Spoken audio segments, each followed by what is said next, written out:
সুপ্রিয় দর্শক, আপনারা দেখছেন এমএসডি ইউটিউব চ্যানেল। চলে আসলাম এইমাত্র পাওয়া আগামীকাল 24 ঘন্টায় খুবই গুরুত্বপূর্ণ নিম্নচাপ, মেঘ বৃষ্টি, শিলাবৃষ্টি, কালবৈশাখী ঝড় এবং আবহাওয়ার খবর নিয়ে দর্শক আজকে ভিডিওতে জানিয়ে দেবো বাংলাদেশে আবহাওয়া কেমন থাকার সম্ভাবনা রয়েছে এবং আরও জানিয়ে দেবো পশ্চিমবঙ্গে আবহাওয়া কেমন থাকার সম্ভাবনা রয়েছে।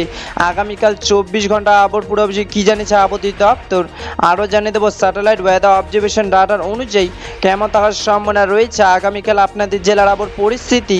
তাই প্রিয় দর্শক, ঝটপটে ভিডিওটিকে লাইক দিয়ে চ্যানেলটিকে সাবস্ক্রাইব করে পাশে থাকা বেল আইকনটি অন করে দিন এবং কমেন্টে জানিয়ে দিন আপনি কোন জেলা থেকে আজকের আমাদের খবরটি দেখছেন এবং এই মুহূর্তে আপনাদের জেলার আবহাওয়ার পরিস্থিতি কেমন।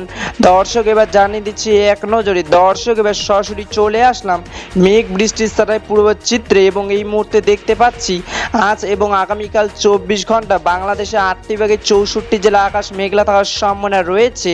আপাতত 24 ঘন্টায় বাংলাদেশে ঢাকা, ফরিদপুর, রংপুর, গাইবান্ধা, বগুড়া, রাজশাহী, পাবনা, টাঙ্গাইল, সিলেট, হবিগঞ্জ, গোপালগঞ্জ, সুনামগঞ্জ, কিশোরগঞ্জ, ময়মনসিংহ, টাঙ্গাইল, খুলনা, কুমিল্লা, ফেনী, চট্টগ্রাম, টেকনাফে বৃষ্টি পড়ার সম্ভাবনা রয়েছে এবং পশ্চিমবঙ্গে কলকাতা, হলদিয়া, বর্ধমান, বাঁকুড়া, আসানসোল, বোলপুর, পুরুলিয়া বৃষ্টি পড়ার সম্ভাবনা রয়েছে।